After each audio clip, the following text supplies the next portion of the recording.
back in the times of corporal punishment, during the long ago age of middle school, nicknames were given to those instruments of correction that were used to bring order and discipline to our unruly classes. There was Miss Wake's plimsoll of pain, Mr. Kemp's rod of retribution, and, most terrifying of all, Mr. Jensen the headmaster's scything, swishing stick, known simply as Old Reliable. Old Reliable was over 50 years old and had been handed down to Mr. Jensen by his own headmaster father. It was cut and handcrafted from the finest English rosewood, and when seeing its varnished form in Mr. Jensen's glass display cabinet, one could almost hear, being called out through the fog of time, the names of some of those ruffians, reprobates, and rapscallions who had received its thrashing rebuke. To many of us boys, these were great names, legendary names. Jennings, Webb, Mills, Mollison, perpetrators of some of the most daring and nefarious exploits in our school's history. Yet there were comparatively few names on this roll, because Old Reliable was only ever called upon as a weapon of the very last resort, the instrument of ultimate deterrent. And shortly to be added to this list of immortals was the name of one Stephen Brookman, a warped genius who had hatched a plan so daring, so brilliant, that his deed would surpass that of any of those rascals already on Old Reliable's roll of dishonour. It was a deed which would reverberate down generations to come, leaving future boys to speak of it with reverential awe. For Brookman's incredible plan was to break Old Reliable, to shatter, splinter, and snap it at the very moment that its wrath was inflicted upon him.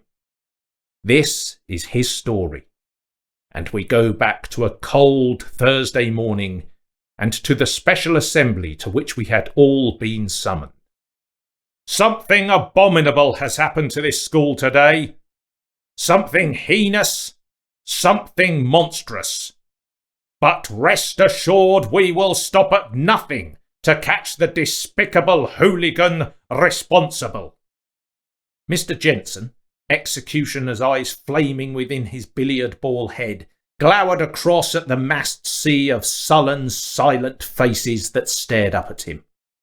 Flanking Jensen were his two deputy heads, Miss Wake, a malevolent multiple-chinned toad wearing Rosa-Klebb shoes, and Mr. Kemp, a lean sadist in corduroy, sporting a Hitler moustache and coal-scuttle haircut.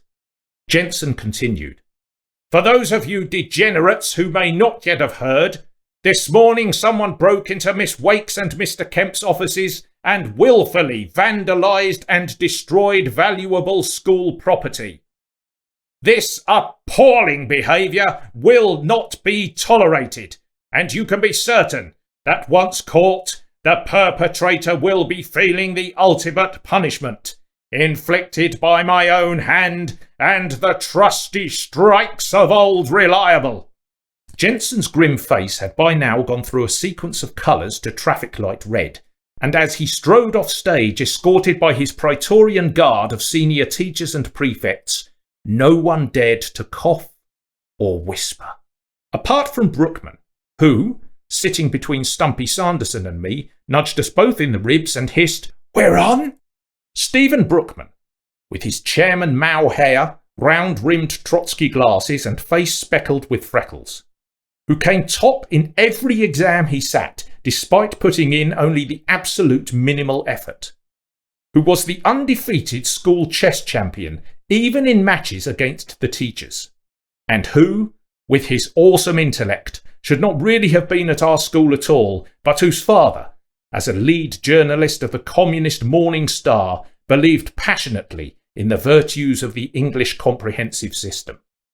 Brookman, who, despite his academic prowess, or because of it, was the twisted brain behind some of the most infamous escapades our school had ever witnessed, yet who had never been suspected of any of them. He was the boy who had laced our visiting local MP's tea with a double-strength liquid laxative, ensuring that when the honourable member rose to speak to us, elaborating upon the machinations of the British Constitution, his own constitution had emitted sounds like a burbling and gurgling storm drain. He was the boy who had locked the teachers in their staff room during a staff meeting, having first jammed the window shut, removed the radiator controls, and then, after mastering the workings of the boiler room-based central heating system, had put the heating on full blast, leaving the teachers to endure their own sweating and ultimately underwear-clad company for nearly 3 hours. He was the boy who, at the visit of the Bishop of Bedford, had devised a contraption that hooked into the school public address system, so that every time the bishop opened his mouth to speak, the hall was filled instead with the taped Soviet ramblings of one of President Leonid Brezhnev's addresses to the Presidium of the Supreme Soviet. Now, Brookman's plot to break Old Reliable rested upon 3 crucial planks.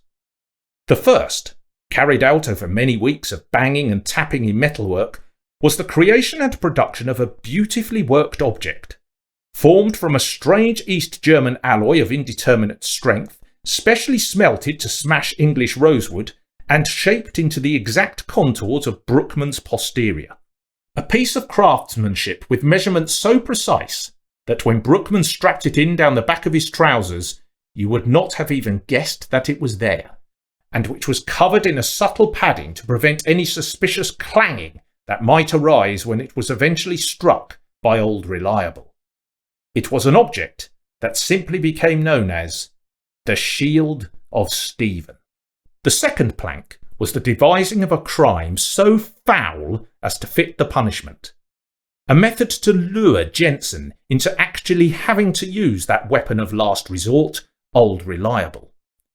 This Brookman had achieved by breaking into Miss Wake's and Mr. Kemp's offices early that Thursday morning and, with a junior hacksaw, hacksawing in half the plimsoll of pain and the rod of retribution.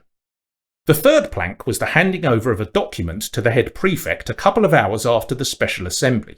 A document which was simply called I Confess, and which read, I, Stephen Brookman, servant and defender of the people, hereby denounce the bourgeoisie authoritarianism of the teaching classes at this school. I thus confess to the wilful destruction of Miss Wake's and Mr. Kemp's instruments of punishment and repression. Do with me what you will. Vive la Révolution. So, it was just after lunch on that fateful Thursday, following the successful implementation of the 3 planks of his master plan, and with the Shield of Stephen strapped firmly in place, that Brookman was frog-marched by Miss Wake and Mr. Kemp to Mr. Jensen's office, where he now stood, facing the orbicular and steel-faced head. Well, lad, of all people you would not have been on my list of suspects. But then it is sometimes the most crooked who are the least suspicious. In his hands, Jensen cruelly flexed the heavy might of Old Reliable. Outside the window, hiding in the shrubs, Stumpy Sanderson and I, key historians and recorders of this momentous event, peered through the slightly open window, our noses just above the ledge, the faint waft of spam fritters carrying to us from the nearby dining hall. With malicious menace, Jensen commanded, Assume the position, lad! Squatting forward, Brookman glanced to his side in our direction, giving us a quick nod of acknowledgement, and in that spine-tingling moment, when Jensen pulled back his arm for the first strike, I noticed how the birds had strangely stopped singing. Whack!